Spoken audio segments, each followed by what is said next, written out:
কি আলেম সমাজ, কি জাহেল সমাজ, কি দিনী সার্কেলের লোকেরা, হ্যাঁ, যেন পরোয়াই করছেন না, এই কাবিরা গুনাহকে গুনাহই মনে করছেন না।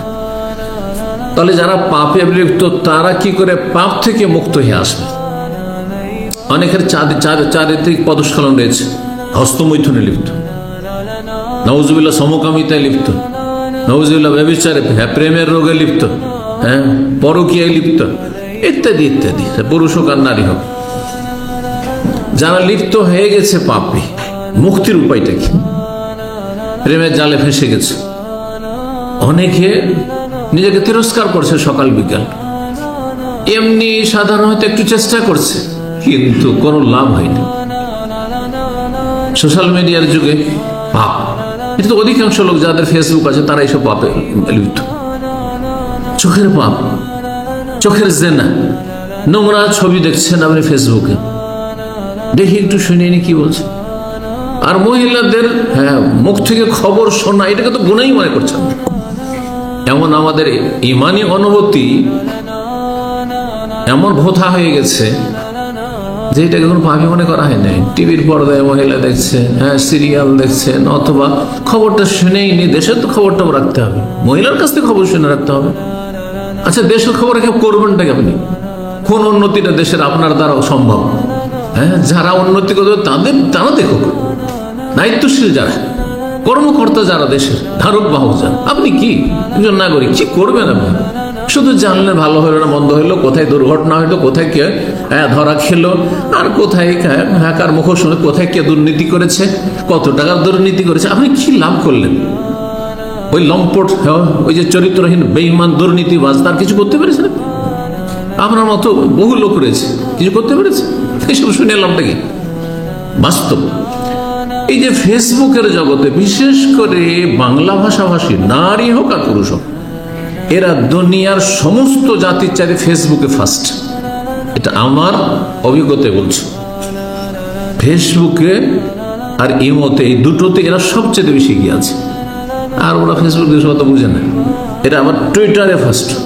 হ্যাঁ, বাঙালি যদি টুইটারে নেই, তেমন আপনাদের মধ্যে 2-3 জন পাওয়া যাবে না হয়তো, কিন্তু ফেসবুকে শতকরা 99 জন বাঙালি ফেসবুক আর ইমো। জি, এই যে আপনি দেখেন, এই যে অ্যাডগুলো চলে আসছে, নোংরা অ্যাডগুলো, গুনাহ নাম না ফেসবুকে? হ্যাঁ, অহরহ ভালোর সাথে একেবারে অশ্লীল নোংরামি চলে আসছে, নোংরা কথা, হ্যাঁ, নোংরা লেখা, নোংরা দৃশ্য। বরং যারা বিশেষ করে পরিবার থেকে দূরে আছেন, তারা তো এমন এই রোগে লিপ্ত হয়ে যাচ্ছেন যে বড় বড় গুনাহে লিপ্ত হয়ে যাচ্ছে, এই ফেসবুকের কাবিরা গুনাহে লিপ্ত হয়ে যাচ্ছে, পর্নোগ্রাফির আসক্ত হয়ে যাচ্ছে ইউটিউবে আর ফেসবুকে। তখন আপনি ওই সব নোংরামি দেখতে থাকছেন, আপনি আউযুবিল্লাহ, কাবিরা গুনাহে লিপ্ত হয়ে যাচ্ছেন। যারা ভুক্তভোগী লিপ্ত হয়ে গেছেন তারা পাপ থেকে কেমন করে মুক্ত হবেন? আর যারা এখন আলহামদুলিল্লাহ অনেকটা গুনাহ থেকে বাঁচিয়ে রেখেছেন নিজেকে, কেমন করে এখন প্রতিরক্ষামূলক অগ্রিম বেঁচে থাকবেন গুনাহ থেকে? পাপ মুক্তির উপায়, 1 নম্বর উপায়, সবচেয়ে শক্তিশালী উপায়, সবচেয়ে শক্তিশালী উপায়, এমন একটি ধারালো অস্ত্র আমার আপনার প্রত্যেকের কাছে আছে, কোন শক্তি কেড়ে নিতে পারবে না পৃথিবীর।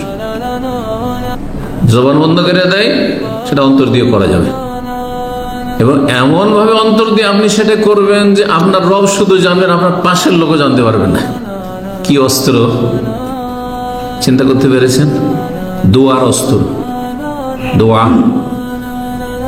কয়জন আছেন অন্তর থেকে দোয়া করছেন, খালিস অন্তর থেকে, আল্লাহ আমার উপরে দয়া করো, আমাকে রক্ষা করো গুনাহ থেকে, আমাকে সারা জীবন গুনাহ থেকে বাঁচিয়ে রাখো।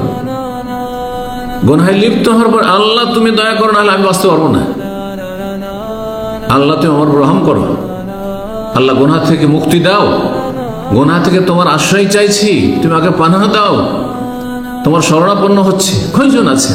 কেন করতে আছে? একটু তো খারাপ লাগছে, একটু হ্যাঁ ইমানি চেতনা আছে, নামাজ পড়েছেন, খারাপ লাগছে, কিন্তু অন্তর থেকে দোয়া করেন না যে আমি গুনাহ মুক্ত হওয়ার জন্য রব তোমার আশ্রয় চাইছি। আল্লাহ অন্তর থেকে দোয়া করেন। দোয়া এমন একটি অস্ত্র, জালেমের বিরুদ্ধে যদি জালেমের সামনেও দোয়া করেন, জিভাও যদি নড়াইতে না দেয়, ঠোঁট নড়াইলেও বুঝে নেবে যে কিছু হয়তো বদদুয়া দিচ্ছেন, ধরতে দেওয়া হচ্ছে। রব আরো সাজিম থেকে আপনার অন্তরের কথা, আলিম যাতে অন্তরের দোয়া শুনছেন। এই জন্য এমন একটি অধারাল অস্ত্র। এবং যদি দোয়া কবুলে কোনো বাধা না থাকে, কোনো বাধা না থাকে, শরীয়তের দৃষ্টিতে যে বাধাগুলি রয়েছে, তাহলে আপনার দোয়া নিশ্চিত কবুল হবে, নিশ্চিত কবুল হবে।